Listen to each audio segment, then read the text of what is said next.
All right, welcome back to Made by Dad. He does the making, I do the talking. Same deal as always.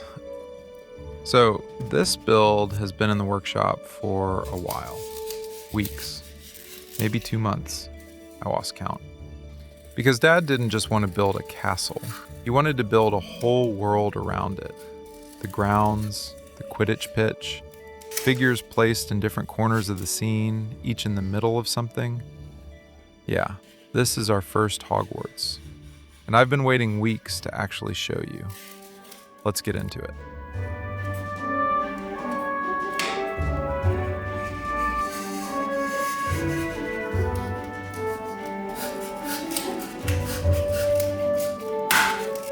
Quick, honest thing about the castle itself. The castle you're looking at, the main structure, is Notre Dame de Paris, assembled from a 3D paper puzzle kit. Dad didn't sculpt it, he built it piece by piece from a boxed model. Which sounds like a cheat until you realize it's actually kind of perfect. Because when Warner Brothers designed Hogwarts for the films, they didn't invent it from scratch either. They filmed and referenced real Gothic cathedrals across Britain. Durham Cathedral for the interior corridors, Christ Church, Oxford for the Great Hall staircase, Gloucester Cathedral for the cloisters where a lot of scenes were shot. Any Gothic cathedral basically speaks the same architectural language.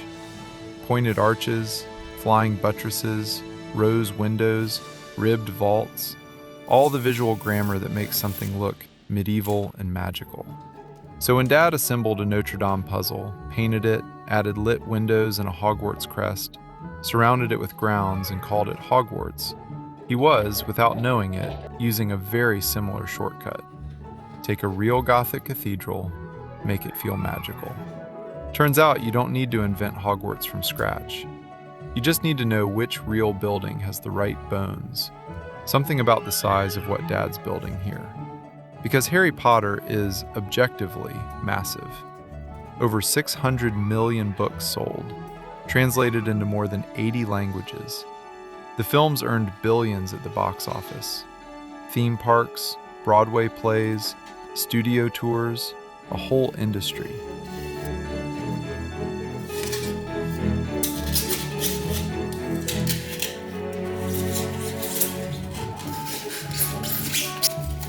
But here's the wild part.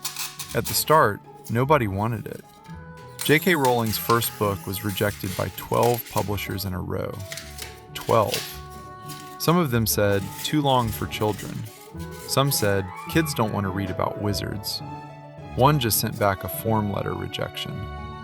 Publisher number 13 finally said yes, a small London house called Bloomsbury. And even they only agreed because the chairman's 8-year-old daughter read the first chapter and demanded to know what happened next. That's the actual reason Harry Potter exists as a published book. One kid. Now, 20-something years later, that same story is sitting on a table, in miniature, with lit windows and tiny figures and a Quidditch pitch, built piece by piece over 2 months.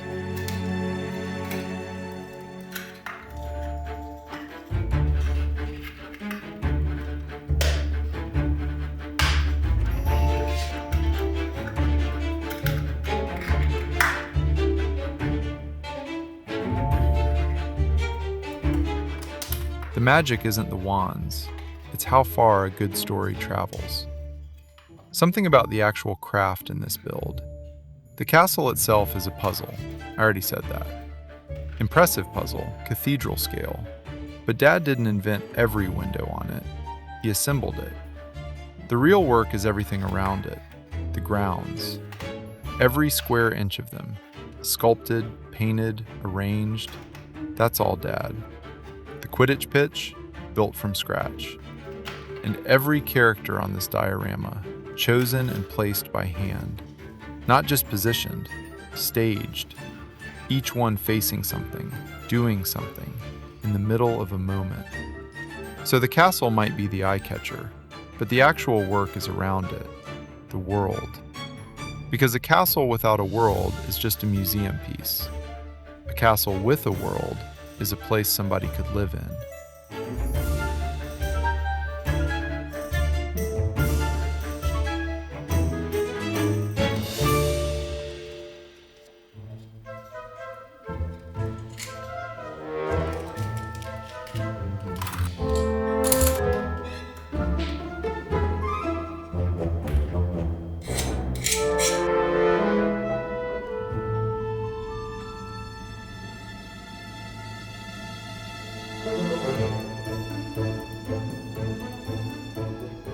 Alright, one more Harry Potter thing. The Quidditch pitch Dad built here, with the 3 hoops on each end, is from the books. Obviously. Made up. Fictional. Except, it's not. Not entirely. In 2005, some students at a college in Vermont, Middlebury College, decided to actually play Quidditch in real life, on brooms, with running.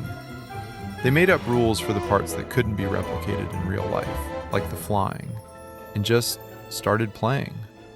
Within a few years, there were college teams, then international leagues, then a World Cup.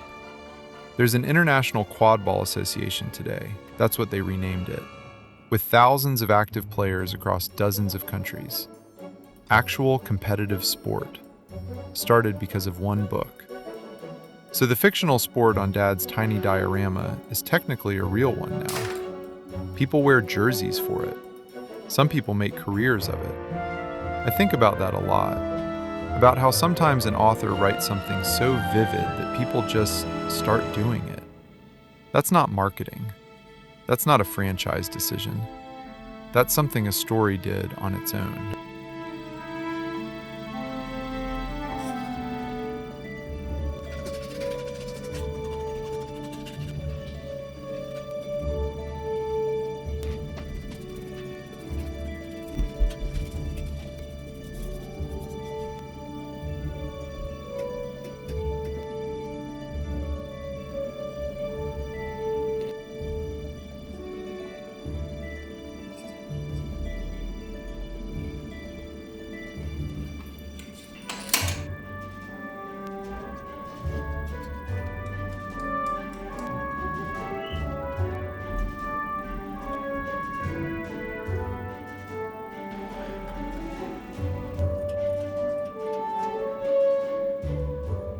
All right, the small stuff on this build.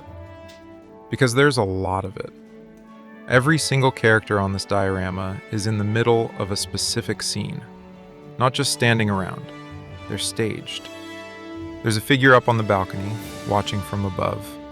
There's a robed figure at the ground level, close to the entrance, also watching. There's a small figure off to the side, not talking to anyone, just there. The Quidditch pitch has figures in the stands, tiny, painted individually. And the wild part is, nobody's going to catch all of them on the first watch. You'd have to pause and zoom in, multiple times, which is fine. Dad put them there for whoever cares enough to look. The rest is just background. Real place, real scenes, even if none of it ever actually happened. All right. Winding down. Building somebody's favorite childhood world in miniature is a strange thing to do, because you're not building the real Hogwarts. There is no real Hogwarts. You're building the version that lives in millions of individual heads, and hoping yours matches enough of them to feel right. Which sounds impossible, but somehow, if you place things carefully enough and add enough small details and get the lighting right, it becomes everyone's Hogwarts. Not yours, not J.K. Rowling's, not Warner Brothers. Everyone's.